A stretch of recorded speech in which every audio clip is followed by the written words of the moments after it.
Salut à tous et bienvenue sur CP Muscu. Donc aujourd'hui, on fait une petite vidéo pour parler des priorités à l'entraînement. Donc je vais me baser un petit peu sur l'ouvrage de Stephen Covey qui s'appelle Priorité aux priorités, que j'ai beaucoup apprécié parce qu'il nous donne un point de vue un peu différent sur la gestion des priorités. C'est-à-dire que la plupart du temps, on cherche à comprendre comment on peut faire, du moins quand on parle de productivité, ce qui est un peu le thème de ce livre, c'est comment je peux en faire plus en moins de temps. Et là où ça m'a beaucoup parlé, c'est que c'est une problématique qu'on retrouve beaucoup dans l'entraînement, c'est que les gens essayent de faire, ils vont à l'entraînement puis vont faire 15 000 choses dans un seul entraînement, plutôt que de faire un bon gros WOD où ils vont vraiment travailler de manière intelligente et où ils vont bien se rincer parce qu'ils vont mettre l'intensité. Non, ils vont faire du travail de mobilité, puis ils vont faire leur WOD, puis ils vont faire de la force, puis un peu d'haltéro, puis un peu de renforcement, puis un peu de gymnastique, puis après ils vont aller courir un petit peu parce qu'ils courent comme des pieds, etc., etc. Et du coup, ils se retrouvent avec des séances de 3 heures et il y a de l'intensité nulle part. Donc, il y a vraiment cette problématique de vouloir toujours en faire plus, plutôt que de travailler plutôt sur la qualité de ce qu'on va faire. Et cet ouvrage, là où je l'ai beaucoup aimé, c'est qu'il nous dit justement de trouver ce qui nous tient vraiment à cœur et d'y mettre de l'énergie, d'y mettre pleinement l'énergie nécessaire pour avancer dans cette direction-là. Donc, on va voir un peu dans cette vidéo justement comment est-ce qu'on peut appliquer ces principes-là dans notre entraînement. Donc déjà, l'une des premières questions que tu peux te poser, c'est concrètement, quelle est l'importance de ton entraînement pour toi? C'est une question qui paraît stupide parce qu'on est là sur une chaîne, on parle de fitness, on parle de crossfit, donc on sait que techniquement si tu es là c'est que ça t'intéresse, mais c'est une question qui vaut vraiment la peine d'être posée parce que entre l'athlète de haut niveau dont c'est le travail, c'est toute sa vie, donc là c'est sa top priorité, toi peut-être que, je sais pas, tu as ton entreprise, peut-être que tu as des enfants, peut-être que tu as une famille, donc est-ce que c'est ta priorité numéro un? Déjà, c'est une question que tu peux te poser. Si c'est la priorité numéro 1, bah forcément, tu vas y consacrer beaucoup plus de temps et d'énergie. Si c'est ta priorité numéro 2, 3, 4 ou 5, déjà, tu vas commencer à considérer la chose différemment et à te dire quel est le temps que je peux y allouer ou est-ce que ça vaut la peine que j'y mette, deux fois plus de temps pour 20% de résultats supplémentaires. C'est une vraie question parce qu'à un moment où tu vas passer de 4 ou 5 entraînements par semaine à 6 ou 7, ben tes résultats ils vont pas se doubler ou ils vont pas s'augmenter de 50%, ils vont peut-être s'augmenter de 10 ou 15%. Alors ces 10 ou 15% ils feront la différence si tu veux faire de la compétition ou si tu veux aller à un certain niveau. Par contre, si tu es un amateur et que tu as d'autres priorités, c'est une vraie question que tu peux te poser. Est-ce que c'est vraiment rentable de consacrer tout ce temps supplémentaire à ton entraînement? Le but étant de ne pas descendre, on va dire, sous la limite où tu ne progresses plus. Donc généralement c'est autour des 3 entraînements, si tu vas en dessous, bah, tu progresses plus parce que tu n'as pas suffisamment de sollicitations, tu as trop de repos par rapport à ta quantité de sollicitations. D'un autre côté, ton corps a une capacité limitée à tolérer l'entraînement, donc quand tu dépasses un certain point, tes progrès vont ralentir. Il y aura un point critique, on va dire, où une fois que tu vas le surpasser, bah, tu ne vas plus progresser du tout, voire tu vas régresser. Mais par contre, il faut bien comprendre que les progrès ne sont pas exponentiels. C'est pas plus tu t'entraînes, plus tu progresses. C'est au bout d'un moment, plus tu vas t'entraîner. Certes, tu vas progresser un petit peu plus que celui qui s'entraîne un peu moins, mais tu n'auras pas forcément le même niveau de rendement par heure passée à l'entraînement. Alors je ne sais pas si c'est clair, mais en gros, une personne qui va s'entraîner 4 fois par semaine va progresser à un rythme donné. Toi, en t'entraînant 7 heures par semaine, tu ne vas pas forcément progresser 75% plus vite que celui qui s'entraîne que 4 fois. Tu vas peut-être progresser 20-30% plus vite. Donc, tu peux te poser la question de est-ce que ça vaut la peine d'investir ces heures supplémentaires? Donc, il va falloir que tu cherches un petit peu ton temps idéal, c'est-à-dire le nombre d'entraînements où tu as le meilleur ratio entre temps passé à l'entraînement et progrès que tu fais toi en tant qu'athlète. Personnellement, j'ai trouvé que c'était entre 4 et 5 entraînements, plus bah, le temps passé à l'entraînement ne vaut pas la peine parce que la vitesse de progression supplémentaire que j'acquiers avec ces heures supplémentaires passées à l'entraînement ne vaut pas la peine en fait. Donc, cette question-là, c'est une bonne question à se poser. Est-ce que ça vaut la peine d'y passer toujours plus de temps? Maintenant, une fois que tu as identifié ça, maintenant, parfois, il y a aussi d'autres situations où on va dire que l'entraînement est très important pour toi, mais comme on le disait tout à l'heure, tu as d'autres priorités. Donc admettons, je sais pas, moi, tu es un jeune père de famille, voilà, tu viens d'avoir un enfant. Donc tu vas essayer de passer un maximum de temps chez toi, auprès de ta compagne, auprès de ton jeune enfant. parce que voilà, tu veux faire ton rôle de père pleinement. Pour autant, tu n'as pas envie de ne plus t'entraîner ou de ne plus t'entraîner suffisamment. Donc, tu vas chercher des solutions. Une première solution, ça pourrait être d'essayer de passer moins de temps à l'entraînement, donc de toujours y aller, mais d'essayer d'obtenir un maximum de résultats en un minimum de temps, ce qui est déjà une bonne dynamique. Maintenant, d'autres personnes, je l'ai vu assez régulièrement en coaching, il y a des personnes qui se posent la question de est-ce que ça vaut la peine d'aller à la boxe 4 ou 5 fois par semaine? Est-ce qu'il n'y a pas des entraînements que je peux faire de chez moi? Et si tu peux, je l'ai fait moi-même, c'est pour ça que j'avais écrit l'athlète minimaliste, c'est pour te donner un programme que tu peux faire de chez toi ou de l'extérieur avec peu de matériel. Moi, c'est quelque chose que j'ai dû faire assez régulièrement parce qu'au bout d'un moment, aller à la boxe 4 ou 5 fois par semaine, ça prend du temps. Au-delà du temps d'entraînement, tu as le temps de déplacement, le temps de préparation de tes affaires, ouais, toutes ces choses-là qui vont rentrer en compte.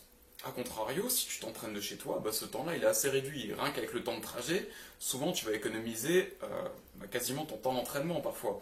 Si tu comptes le temps de préparation de tes affaires, le temps de trajet, tu as souvent un temps équivalent à ton entraînement. Donc tu peux réellement te poser cette question-là. Et je me suis souvent retrouvé avec des personnes qui me disaient voilà, je vais aller en boxe 1, 2, maximum 3 fois par semaine pour quand même bénéficier de l'esprit de groupe, du coaching de qualité, etc. Mais à côté, je me trouve un peu de matériel pour faire 1, 2, 3 séances, peut-être plus courtes, peut-être plus condensées, chez moi, pour malgré tout pouvoir m'entraîner. Et parfois, quand j'aurai des imprévus, des choses qui vont pas tout à fait comme c'était prévu, typiquement si on prend l'exemple du père de famille, le petit est malade, t'as pas envie de partir de la maison. Pour autant, tu peux quand même trouver une demi-heure à t'entraîner, par exemple quand le petit dort. Et donc à ce moment-là, tu vas essayer de faire un petit entraînement chez toi. Et pour faire tout ça, la question que tu vas te dire, voilà, c'est ça, c'est est-ce que je peux m'entraîner un petit peu chez moi, est-ce que je peux me procurer un peu de matériel pour faire de temps en temps des WOD chez moi, et économiser ainsi du temps de trajet, du temps de préparation, etc. Et toujours rester proche de mon objectif principal, qui dans ce cas de figure-là, serait d'être au plus proche de ma famille pour faire mon rôle de père. Donc, déjà, ça c'est, on va dire, une question que tu peux te poser, c'est quelle est vraiment ta top priorité, à quel niveau se situe ton intérêt pour l'entraînement, et comment tu peux essayer de squeezer tout ça pour trouver une espèce de compromis. Donc, là, par exemple, comme dit, on a pris l'exemple d'un père de famille, on peut prendre plein d'autres exemples, mais c'est un exemple qui est assez parlant, en tout cas, c'est un exemple que je retrouve assez souvent dans mes coachings. Voilà, c'est le jeune père de famille qui veut passer plus de temps chez lui, et donc cherche des solutions pour continuer à s'entraîner en minimisant ses déplacements. Donc, c'est pas compliqué, tu te procures une kettlebell, tu te procures éventuellement un sandbag, une barre de traction que tu peux visser quelque part ou accrocher quelque part, une corde à sauter, un abmat, 2-3 bricoles. Tu vas pouvoir ranger tout ça dans un meuble d'1 m².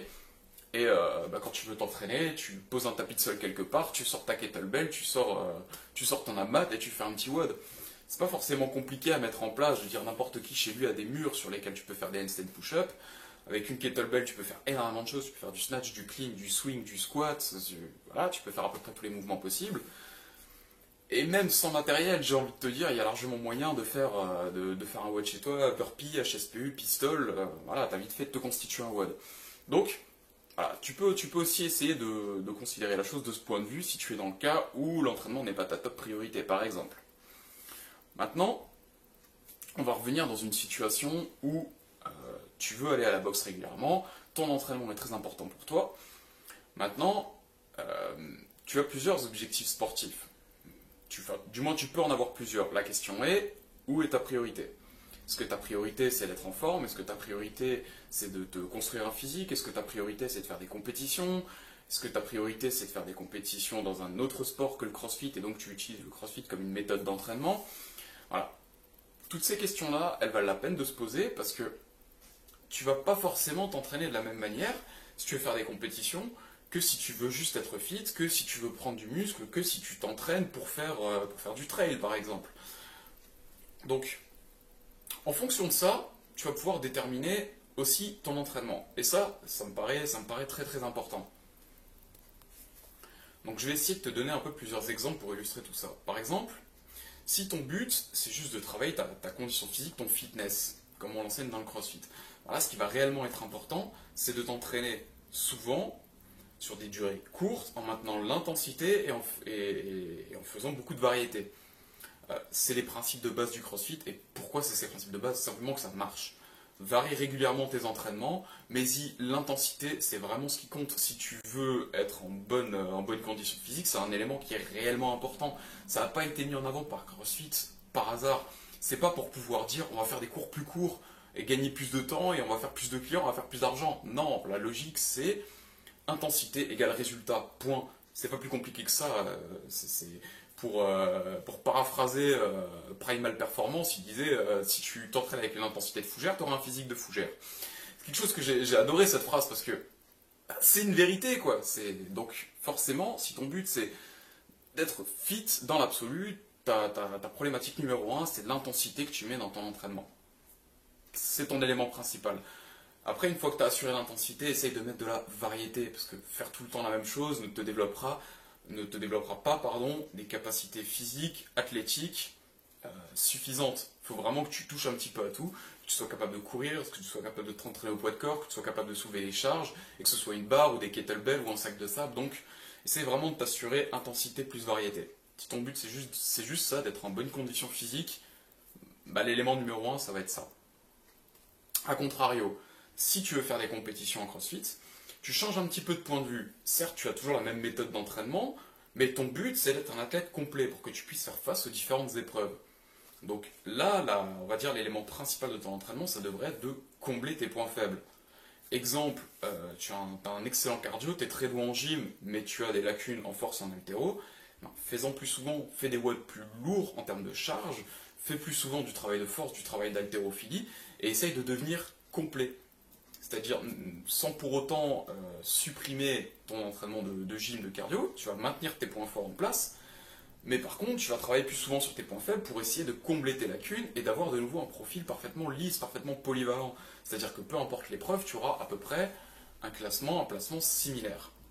Alors que si tu as un gros point fort, bah, je sais pas, sur une compétition où tu as une centaine d'athlètes, tu vas sur une épreuve à dominante gymnastique, tu vas te classer dans les 10 premiers, épreuve à dominante cardio, tu vas te classer dans les 10 premiers, on te demande de faire de la force, paf, tu redescends dans les 50 derniers. Bah, c'est pas bon pour ton classement, alors qu'en travaillant un peu sur tes points faibles, tout en maintenant tes points forts, bah, tu vas t'arranger pour te ranker plutôt 10e, 10e, puis 15e. C'est déjà un bien meilleur classement que de faire 10e, 10e, puis 60e, quoi. Donc, si tu es dans le cas de la compétition, bah, tu as cette problématique-là qui devient dominante, c'est-à-dire rattraper tes points faibles. Après, si tu t'entraînes après avoir été blessé, ou si tu es blessé, etc., tes priorités devraient changer et devraient venir sur le rétablissement de ta blessure, le traitement de ta blessure. Donc, auquel cas, il sera souvent pertinent, voire carrément nécessaire, de démarrer ton entraînement par du travail ciblé sur ta blessure. Donc si c'est dû à un manque de mobilité, travaille ta mobilité. Si c'est un manque de stabilité, travaille la stabilité de cette zone-là. Si c'est un manque de renforcement de certains groupes musculaires, bah, tu vas le travailler direct en début de séance. Enfin voilà. Là c'est très très large, hein, je ne peux pas vraiment donner d'exemple précis, mais si tu souffres d'une blessure, ça devrait être ta top priorité. Donc en début d'entraînement, la première étape de ton entraînement, ça va être de te consacrer à cette blessure et de travailler vraiment les éléments qui vont te permettre de revenir de ta blessure, de la prévenir, de la guérir et d'éviter qu'elle devienne chronique et qu'elle t'empoisonne la vie pour les 10 prochaines années. Après, si ton but c'est d'avoir ce type d'entraînement, donc un type d'entraînement crossfit, donc varié, intensité, etc., mais malgré tout que tu attaches beaucoup d'importance à développer un certain physique, donc que tu veux prendre de la masse musculaire, brûler de la masse grasse, etc., là tu peux remettre en question certains protocoles et plutôt te tourner vers d'autres. Parce qu'encore une fois, là ta priorité change par rapport à la méthodologie, on va dire, de base.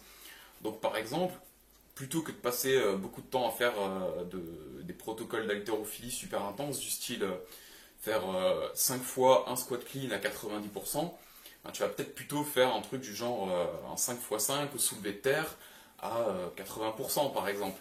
Donc tu vas rester sur une intensité un peu plus faible en termes de charge, tu vas compenser par plus de volume et tu vas plus rentrer d'une part dans ce type de mouvement, donc le type de mouvement où tu as une phase excentrique, une phase concentrique et l'engagement d'une grosse quantité de masse musculaire, parce qu'à contrario, sur les mouvements d'haltérophilie, tu as que la phase concentrique et pas la phase excentrique, donc tu perds une partie de ton intérêt, qui plus est, le volume et le temps sous tension est plus faible, donc tu as moins d'impact sur le développement de l'hypertrophie, donc tu vas plutôt te tourner sur des mouvements de type deadlift, press, squat, strict pull-up, strict dips, etc. Ce genre de mouvement où tu as une plus grande implication musculaire, un plus grand temps sous tension, et plus te tourner vers des charges entre 75 et 85% de ton maxi. Essayer d'avoir un peu plus de volume que sur des protocoles type 5x1 où tu n'en as pas assez. Et ainsi, tu vas impacter beaucoup plus le développement physique, donc le développement des fibres musculaires. Maintenant, quel que soit ton objectif, et là on en revient donc au livre de Stephen Covey, c'est que, encore une fois, ton corps a une capacité limitée à tolérer l'entraînement, donc tu ne peux pas constamment te dire bah tiens, je veux faire des compétitions, donc je vais commencer par travailler mes points faibles. Par contre, être fit, c'est important aussi, donc je vais faire des grands WOD avec beaucoup d'intensité. Et en plus, bah, je veux aussi prendre de la masse musculaire, donc je vais rajouter du travail de musculation. Et en même temps, bah, je suis pas tellement fort en gym, donc je vais aussi rajouter de la gym. Au bout d'un moment, ça fonctionne pas. C'est les formules chimiques à base de je mets un peu de ça, puis un peu de ça, puis un peu de ça, puis un peu de ça, ça marche pas. Ça marche tout simplement pas, ton corps a une capacité limitée à tolérer l'entraînement, donc tu peux pas systématiquement rajouter des pièces rapportées et te dire, vu que je vais rajouter ça, bah, je vais progresser. Non, ça marche pas. Ça ne fonctionne pas comme ça. La question, c'est plutôt d'entraîner intelligemment, c'est-à-dire sans en faire plus, comment je peux en faire mieux. Donc être plus en accord avec mes objectifs. Donc là, je vais te donner un petit exemple basé sur un WOD qu'on connaît tous. Donc je vais te donner un exemple avec le WOD Elisabeth, donc qui est un WOD très très connu. Donc le WOD de base, c'est de faire 21, 15, puis 9 répétitions de squat clean et ring dips. Donc le squat clean étant normalement en RX à 61 kg pour les hommes, 43 kg pour les femmes. Donc, c'est un WOD de base, il est très efficace, il est très connu, il est très utilisé. La question c'est comment je peux le décliner, éventuellement le modifier en fonction de mes objectifs. Vu que ça, c'est un WOD très classique pour mettre beaucoup d'intensité, c'est un WOD purement CrossFit, donc, qui fonctionne très bien, mais parfois en fonction de tes objectifs, tu peux essayer de le décliner pour aller plus dans le sens de ton objectif principal. Exemple, endurance. Donc, tu es plus tourné vers l'endurance. Par exemple, ton sport de prédilection, c'est la course à pied, le trail, etc. Donc tu veux essayer d'avoir un WOD qui va plus impacter ton développement d'endurance. Voilà, tout ce qui est développement musculaire, développement de la puissance, etc. t'importe moins dans l'immédiat parce que tu as une course bientôt. Donc, comment tu peux faire pour rendre ce WOD plus adapté à ton objectif? Par exemple, là, tu peux choisir de faire 400 mètres de course, de faire ton Elisabeth en RX, donc 21, 15, 9, squat clean, ring dips, puis à nouveau aller courir 400 mètres. Donc en fait, tu as rallongé le WOD de 400 mètres de course avant, 400 mètres de course après. Donc en faisant ça, tu as un WOD plus long, tu as lissé un peu plus ton intensité dans la durée et tu as incorporé du travail de course à pied. Donc tu es beaucoup plus spécifique à ta discipline et tu as un effort d'endurance plus conséquent. Deuxième exemple, force et masse musculaire. Donc on va dire que ton but, c'est plus de prendre un peu de masse musculaire parce que tu es un peu léger par rapport à d'autres compétiteurs par exemple, ou prendre de la force parce que c'est un petit peu ton point faible. Donc je t'ai donné un petit exemple là de comment tu peux décliner ce WOD pour t'orienter plus sur la force et la prise de masse musculaire. Donc plutôt que de faire 21, 15, 9 squat clean ring dips, 61 kg et ring dips, tu peux faire 9 clean à 100 kg pour les hommes, 70 kg pour les femmes, 21 ring dips strict, donc pas de keeping, donc tu as une beaucoup plus grande implication musculaire. Puis 7 squat clean, 100 kg, 70 kg, 15 ring dips strict, 5 squat clean, 100 kg, 70 kg, puis 20 ring dips strict. Donc tu gardes le même couplet, squat clean, ring dips, seulement une petite modification, bah, tu fais moins de squat clean mais plus lourd, comme ça tu as un plus grand impact sur ta capacité de force, et tes ring dips sont faits en strict pour une plus grande implication musculaire. Donc d'un point de vue cardio, tu vas légèrement diminuer l'intensité parce que forcément tu devras prendre plus de temps de repos entre tes squat clean. Et tes ring dips, même chose, tu vas plus être limité par l'aspect saturation musculaire parce que tes répétitions sont faites en strict, donc uniquement à la force de tes muscles. Et donc forcément, bah, parfois tu vas t'arrêter pour laisser décongestionner tes muscles plutôt que parce que tu es limité sur le plan cardiovasculaire, ce qui serait le cas dans le Elisabeth RX ou même dans le format endurance. Mais par contre, vu la charge très importante et l'aspect strict de ton mouvement gymnastique, tu as un impact drastiquement plus important sur les composantes force, hypertrophie musculaire. Maintenant, troisième exemple, ça va être pour quelqu'un qui est en retard sur l'haltérophilie et qui veut donc améliorer ses maxis sur ces mouvements-là. Comment on peut décliner Elisabeth pour ça? L'exemple que je vous ai donné, donc on garde la logique 21, 15, 9, squat clean, ring dips. Ça change pas. Par contre, première série de squat clean, on va faire 60 kg. Donc là, j'ai uniquement mis des charges pour mecs. M'en voulez pas, mesdames. Donc 21 squats clean, 60 kg. On fait le ring dips, on passe à 15 squats clean, 75 kg. Puis 15 ring dips, puis 9 squats clean, 90 kg, puis 9 ring dips. Donc déjà, on a les petits temps de repos dans l'entraînement qui sera le temps de charger la barre. Donc déjà, forcément, ça change déjà un tout petit peu la donne. Notre charge, elle est montante, c'est-à-dire qu'on va changer du coup notre technique de squat clean au fur et à mesure.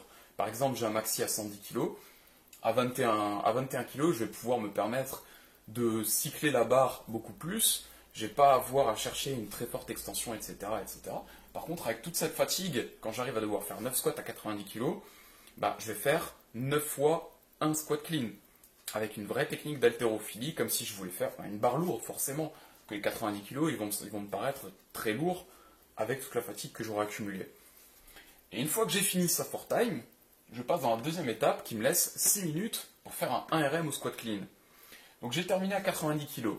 Mon maxi est à 110 par exemple, et ben, il va me rester donc 6 minutes pour passer de 90 à 110, forcément.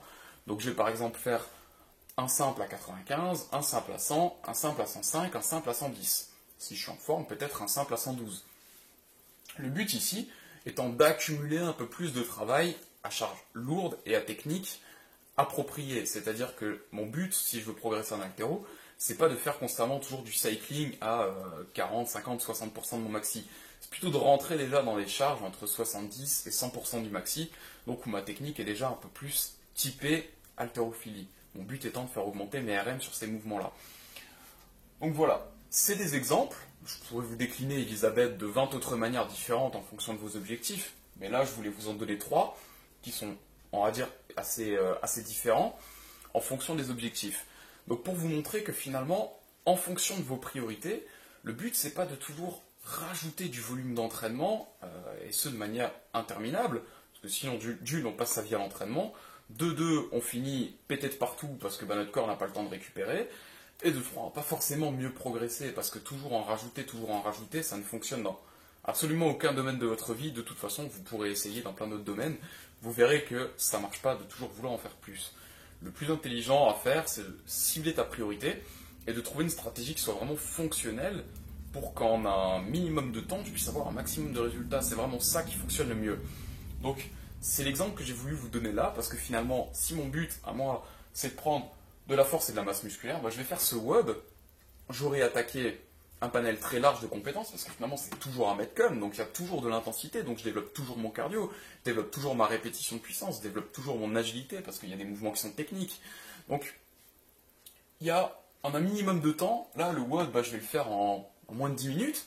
En moins de 10 minutes, j'aurais fait un gros volume de squat clean à une charge lourde, j'aurais fait pas mal de ring dips strict, et puis après ça, si j'ai envie de prendre 10 minutes pour faire encore un peu de musculation, un peu de travail de force, je peux. C'est mon objectif principal, force et masse, donc je peux prendre encore 10 minutes pour faire un 5x5 par exemple.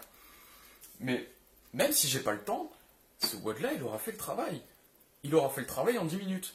Pourquoi je devrais passer mon temps, pourquoi je devrais passer 2 heures à l'entraînement si je peux avoir fait le travail en 10 minutes?